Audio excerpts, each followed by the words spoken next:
"Sorry, this table's for family only," my mother said, smirking in front of the entire wedding crowd with a tremor of pain. Everyone at the table burst into laughter, their eyes dancing with mockery. Calmly, I just smiled, stood up, and walked out, quiet fury. But as I walked through that golden-lit ballroom, my heels echoing behind me, I made a silent promise. They thought I didn't belong in the family. Voice hardening, I was about to show them exactly who they underestimated. Alina Shah had always been different. At 31. She was a successful marketing executive in Austin, Texas, known for her strategic brilliance and creative fire. Her clients adored her, her colleagues respected her, and her team relied on her like clockwork. She owned a charming 2-bedroom apartment in the heart of downtown, had a gym routine she stuck to, and could whip up a mean chicken karahi when she missed home.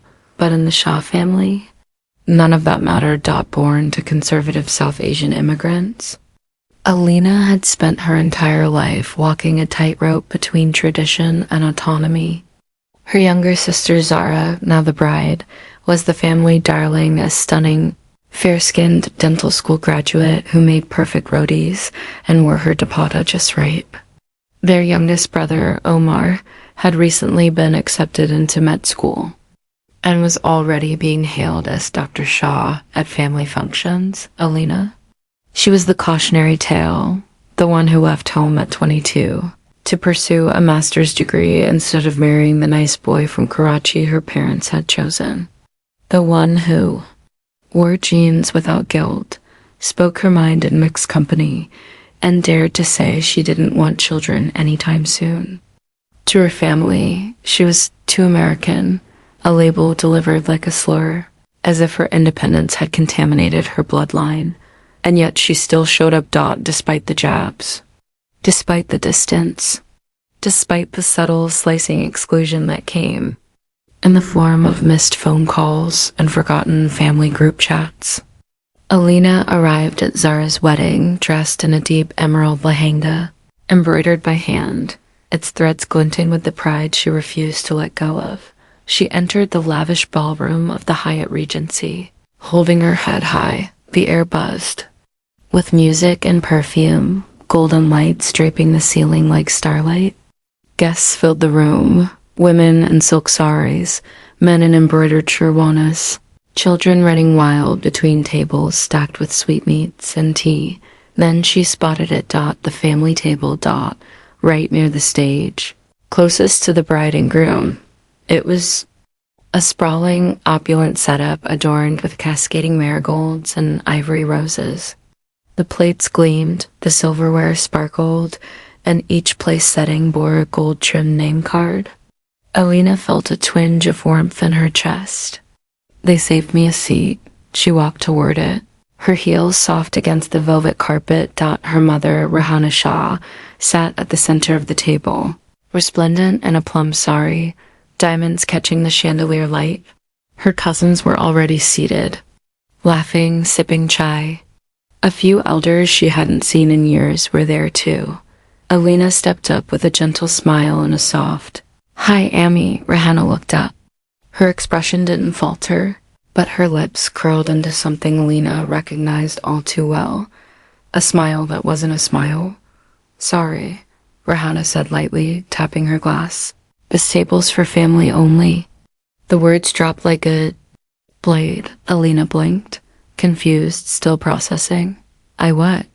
She half laughed, unsure whether this was some cruel joke. "I am family." Rehana's smirk only deepened. "Of course, sweetie," she said with sugary venom. "But, for those of us who stay connected, it echoed in Alina's ears like a gunshot. She turned slightly, glancing around looking for someone, anyone, to interject, to correct this twisted moment. But no one moved. A few cousins chuckled behind cupped hands. Her Aunt Naima looked away.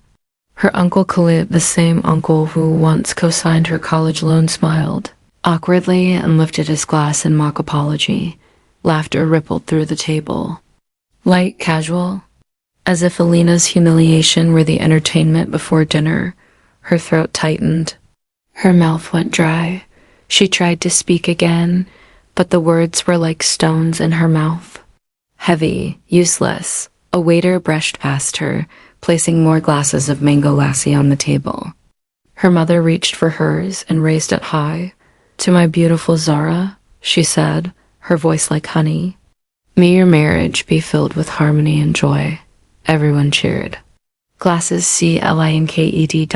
And Alina stood there, uninvited, unwelcome, unseen. She could feel her heart pounding against her ribs. Heat rose to her face, shame, rage, grief all at once. She glanced down at her hands, clutching her little beaded clutch purse, fingers trembling. This was her family. The people she had once shared. Floor mattresses with during hurricane blackouts. The same ones who had nursed her through the flu, braided her hair for Eid, sent her WhatsApp prayers when she was stressed out, and yet tonight she was the outsider, the problem child, the black sheep they didn't want marring their perfect family. Portrait. Alina looked at her sister Zara, radiant in red, seated on the stage beside her new husband. Their eyes met for the briefest moment, but Zara didn't wave, didn't smile, just turned back to her groom. Alina slowly backed away. Not a single hand reached out. Not one person stood up for her. She walked past the buffet, past the string quartet playing a classical rendition of a Bollywood song, past the clusters of guests, laughing in languages that used to make her feel like home. She found a quiet corner near the back wall and sat down, alone. The music throbbed through the walls, muffled now.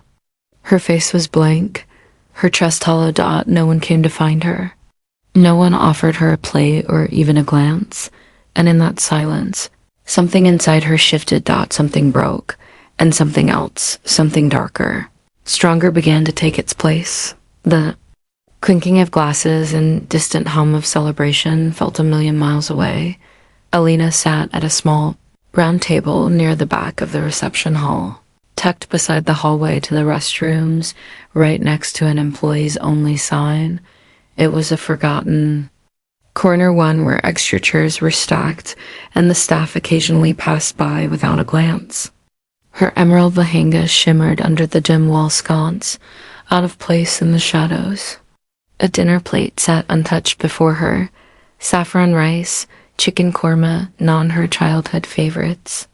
But the sight of it turned her stomach. She didn't touch. Her food. She couldn't. Her jaw clenched. Her chest ached. Not from embarrassment. No, Alina had endured awkward moments before. This pain was deeper. A dull, twisting throb that pulsed from her sternum outwards, like the echo of a bruise that had been there for years, but had finally been hit too hard. She stared blankly at her hands, now resting on the tablecloth. Fingers still bore the gold bangles she had carefully picked to match her outfit. She'd spent hours getting ready, curled her hair, done her makeup herself, worn the perfume her mother used to wear. She had walked into that wedding with a fragile hope in her chest, hope that just maybe her presence would mean something. But as she sat alone, with the dance floor lighting spinning patterns on the walls and laughter erupting from the far end of the ballroom, she realized something bitter. This wasn't about tonight. This wasn't just about being told there was no seat for her at the family table. It was about every time they'd chosen to remind her that she didn't quite fit. Every invisible wound they had inflicted, coated in sugar and silence. She remembered birthdays celebrated without her because the family was traveling, as if she were a stranger, a guest, not part of that. Photos from weddings and parties she was never told about, only to see them later on Facebook or in a relative's WhatsApp status. Smiling faces that had deliberately cropped her out, family group calls she never got looped into, plans made without asking if she'd be in town. Her job in Austin. A joke, apparently. Marketing was never said with pride. It was said with that same eyebrow raise, that unspoken judgment. like her success was temporary. A childish rebellion she'd grow out of. She had bought her own condo in the heart of Austin at age 29, with no cosigner, no help, just long nights, tenacity, and a relentless belief in her ideas. But when she mentioned it, her mother had simply nodded and asked if the neighborhood was safe. No congratulations. No pride. She had built something for herself, but in their eyes, it didn't count because it wasn't what they wanted. Because it wasn't a doctor's title or a husband's surname. Alina drew in a breath and stood up. She left her plate, her seat, and the reception without saying a word to anyone. No goodbyes. No tears. She walked out of the Hyatt into the cool Texas night, heels echoing in the nearly empty parking lot. Her lehenga swished softly with each step. Her eyes stared forward, unblinking. When she reached her car, she sat in the driver's seat for a moment, gripping the steering wheel as if to anchor herself. Her hands trembled, but her expression was still, and then she drove. Past the sleeping city, past the late-night diners and flickering billboards, back to her place. Her condo was quiet, clean, ordered. A soft lamp glowed in the corner of the living room. Her bookshelf stood tall, filled with titles about branding, storytelling, and leadership. Her desk bore a crystal award she'd won just a month ago for her work in leading $1 million product launch. No one in her family had even asked about it. She kicked off her heels, changed into a cotton tee, and tied her hair up. Her eye makeup had smudged from hours of wear, but she didn't care. She wasn't thinking about mascara or jewelry anymore. At 2:13 a.m., she opened her laptop. Not to scroll, not to distract herself. To build. She opened a blank Google Doc and titled it, Project Throne, the Legacy They Can't Ignore. Her fingers hovered over the keys, the glow of the screen illuminating her face. Not a single tear had fallen all night. Not one, because this wasn't a night for crying. This was a night for clarity. She wasn't going to write a letter to her mother begging for inclusion. She wasn't going to send another happy birthday text to a cousin who didn't bother remembering hers. She wasn't going to show up for people who had made it clear again and again that they didn't see her as part of their tribe. She was going to become undeniable. She started jotting down the framework for a podcast, one about South Asian women breaking norms. She wrote the outline for a TEDx talk proposal about generational estrangement and the quiet power of walking away. She dug up the notes for a book she had shelved last year about cultural expectations, identity, and choosing yourself. Alina's resolve didn't burn like fire, it crystallized like ice, sharp, focused, unforgiving.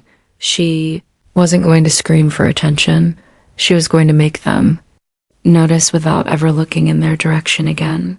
She didn't need to sit at their table. She would build her own throne in the world, would watch her rise. It was a sleepless kind of morning, the kind where the sun rises too fast and you're still wearing yesterday's pain like perfume.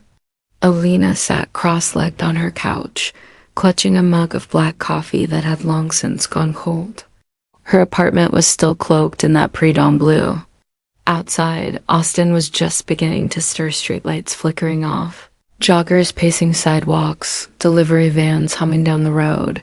But inside, something more seismic had stirred within her. She hadn't slept, not because she couldn't, but because her mind had refused to shut off. All night, she had been tracing memories, connecting dots. And then, sometime around 5:32 a.m., she found it. It began innocently, like many betrayals do, scrolling through her mother's Facebook page. Half out of habit, half out of some masochistic curiosity, Alina had braced herself for the usual stream of family photos and sanctimonious captions, but then her finger froze mid-dash. Scrolled up there. Proudly posted just 3 weeks ago was a photo of Zara and Rihanna standing side by side in a gleaming co-working space. Behind them, a banner with the logo of the new app called Rooted, a wellness platform for diaspora women navigating cultural identity. The caption read, "So proud of Zara for launching at Rooted. A labor of love we brainstormed as a family, especially. Proud that it's under my name. Hashtag women in tech, hashtag family first." Under her name, Alina's heart slammed against her chest. A cold rush surged through her veins. She zoomed in on the logo. She knew that name. That exact name. Rooted. It wasn't just familiar, it was hers. 2 years ago, she and Zara had met during a rare, peaceful visit back home. They'd stayed up late for 3 nights, curled up on floor cushions with laptops and chai, discussing ideas for an app that would help first and second generation South Asian women find therapists, support groups, and culturally sensitive wellness resources. Alina had even mopped up wireframes, built a rough brand deck, and written copy for the welcome page. Zara had been excited. Their mother? Not so much. Beta, Rihanna had said dismissively over breakfast on day 4. This is just silly. You girls always come up with these random schemes. Focus on your real work. And so, like many moments in their family, the idea was shelved, forgotten, or so Alina had thought. But she had one habit, one strength that often got overlooked. She documented everything, on instinct. She opened her Google Drive and typed Rooted. Into the search bar. And there it was, the full deck. The prototype. Even email drafts she had sent to Zara marked with timestamps from 2 years ago. And then she found the gem, the provisional patent application. She had filed it herself as part of a business course on intellectual property law. She hadn't even remembered doing it in detail. But there it was, clear as day-rooted wellness, cultural identity-based digital mental health support system. Filed under Alina Shah, accepted, active. Not Zara. Not Rihanna. Her. A gasp escaped her lips, not out of shock, but recognition. A shift. All this time, she had been trying to prove she belonged. And yet, here was the truth. They had built their family pride on her ideas. Quietly, secretly. As if she were just a ghost in their narrative, useful in the shadows, disposable in the light. Alina set down her coffee, her pulse calm now. There was no rage. No tears. Only clarity. She didn't need their table. She already had the crown.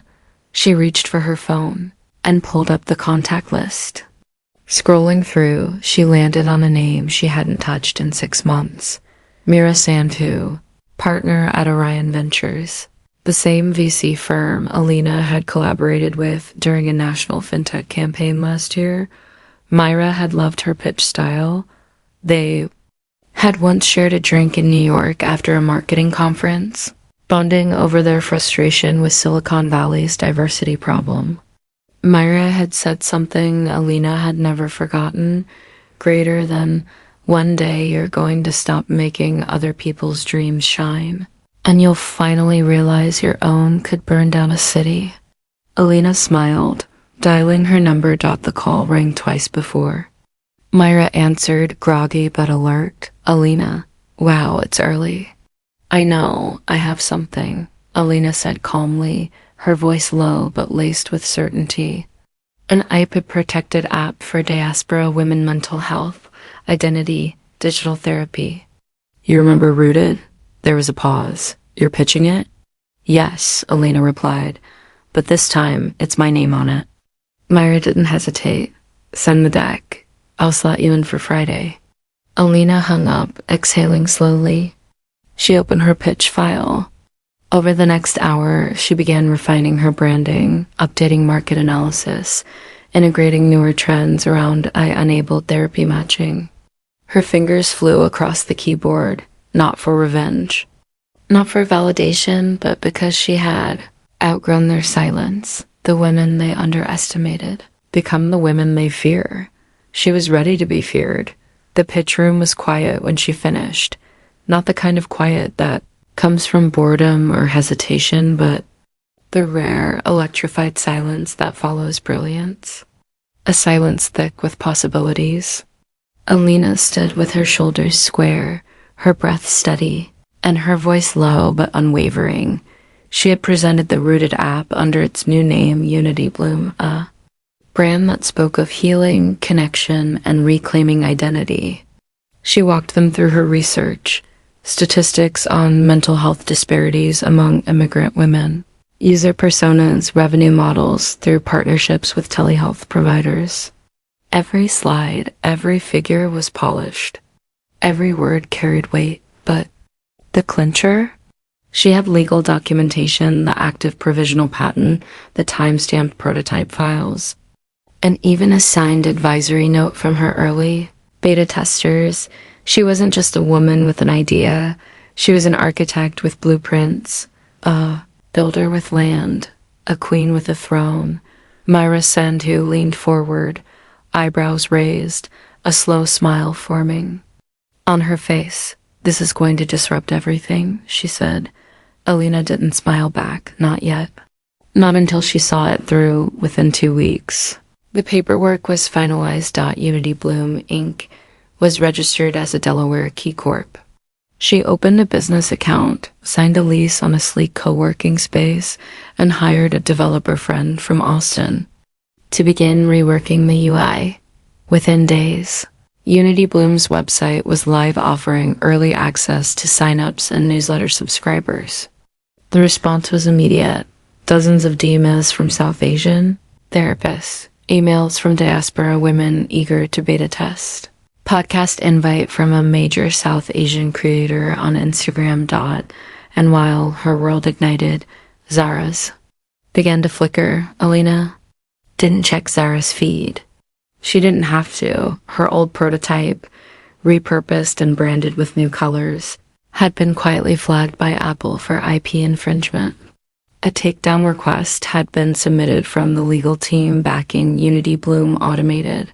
Efficient, unemotional. It wasn't personal. It was protection. The app that Rahana had boasted about, that Zara had demoted to family friends and whispered to investors, was gone from the App Store in less than 48 hours. Alina didn't watch the fallout, but she felt its ripple. She noticed it first in her email. Subject: urgent. Zara Shah. Subject: we need to talk. From mom. Subject: did you really file a claim? Then came the calls. 1, 5, 12, 23 missed calls. Her mother Zara, even her Aunt Naima and Uncle Khalid, the ones who laughed at the wedding, the ones who toasted her absence, but Alina didn't answer, not yet. She returned to her apartment that evening, stepped out of her heels, and curled up with a cup of ginger tea. The city lights shimmered outside her window, but she didn't look at them. She stared at her phone screen, at the string of missed calls and WhatsApp notifications flooding her family group chat ones. She had muted long ago. And then it came. A single text from Rahana. Alina, what are you doing? It wasn't rage. It wasn't confusion. It was desperation. Alina looked at it for a long moment. Then, with a calm she hadn't felt in years, she opened her Google Drive, downloaded the PDF of her approved patent, took a clean screenshot of the confirmation page, and opened her messages. She typed only one line: "This table's for owners only," then hit send. No emoji is. No explanations. Just facts. The silence that followed was deafening but satisfying. She didn't feel guilt. The kind that sits quietly, unfazed, knowing its strength doesn't need to scream. Back in the boardroom, her next investor meeting was being scheduled. A designer had just sent mock-ups for Unity Bloom's app interface, elegant, inclusive, powerful. A podcast producer from Spotify reached out to feature her on a series about innovators and identity, and Myra had just texted, "Get ready. This is going to be big." Alina closed her laptop, sipping her tea slowly. She had been cast out of a table she thought she needed to belong at. Now She was building one so large, so real, so undeniably hers, they'd need reservations to even get close. The Shaw family hadn't had a dinner this serious in years. The group text simply said, "Emergency family dinner. Everyone be home by 7, Alina included. No explanation. No emojis. No doting aunt to soften the blow with a laughing gif or a forwarded prayer. Just a command. Alina received it while preparing for her second investor roundtable. She read it once. Twice, then smiled just a little. Not because she was nervous. Not because she felt threatened, but because she already knew what they wanted. Damage control. She showed up at 7 p.m. sharp, dressed in a sleek black pantsuit and low heels. No bangles, no dupatta, no attempts at fitting in. Her presence was quiet thunder composed, assured, utterly unbothered. The family home looked the same, the front lawn neatly trimmed, the jasmine vines curling along the porch railings, the familiar chime of wind bells clinking with the breeze. Inside, however, the air was thicker than usual, heavier. Rihanna opened the door with the same thin smile she wore at Zara's wedding. Her cheeks were cold when Alina kissed them. Her arms offered no hug. "Come in," she said coolly, stepping aside. Alina walked in, folder in hand, and found nearly every seat at the dining table filled. Zara sat next to her father, eyes sunken, hands clenched in her lap. Omar looked down at his phone, pretending to scroll. Uncle Khalid and Aunt Naima were there too, like referees in a match they'd helped set up. Alina didn't hesitate. She took the one seat that had always remained awkwardly extra. During past dinners, at the head of the table, her mother stayed standing. "We thought maybe you'd like to explain yourself," she began, her tone light but strained. "This situation has clearly escalated." Alina blinked slowly. Then, without saying a word, she placed the folder on the table and slid it forward. The family stared. Rihanna reached for it first dot inside. 3 documents sat in crisp clarity.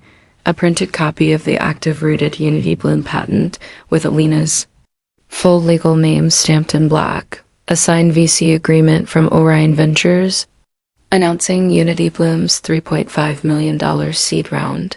And finally, a freshly released Forbes Press article, headlined in bold, "Unity Bloom raises $3.5 million seed round. Founder Alina Shah leads the tech disruption in South Asian wellness." Nobody spoke. The only sound was the faint creak of Zara's chair as she shifted, visibly shrinking into herself. Alina leaned back, voice smooth as silk. "There's nothing to explain," she said. "You tried to build a company on something I created. Now I'm protecting what's mine." Rihanna's fingers curled slightly at her side. "We didn't realize you didn't want to realize," Alina cut in, but gently. "No yelling. No venom, just precision. You thought I'd be too distant, too removed to notice. You thought I'd stay invisible because that's how you trained me to exist." Zara looked up then. Her eyes glistened, not with anger, but regret. "Alina, I didn't mean to." Alina turned toward her, not unkindly, but firmly. "Zara, you were there. You knew those nights meant something. You watched me design that app's skeleton.